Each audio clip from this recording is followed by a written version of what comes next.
Hi everyone, my name is Gavyn and I'm a Year 2 Food Science and Technology student currently studying here at NUS.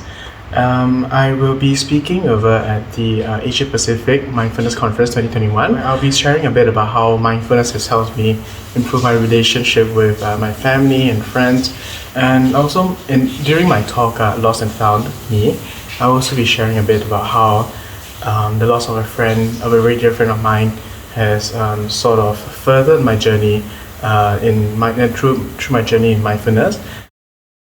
How mindfulness in itself has helped me recenter myself and in a sense find out a bit more about who I am. I hope that all of you guys will come down just to hear a bit about my story, and I really do hope that whatever I have to share during the conference will be very useful for all of you. Thank you.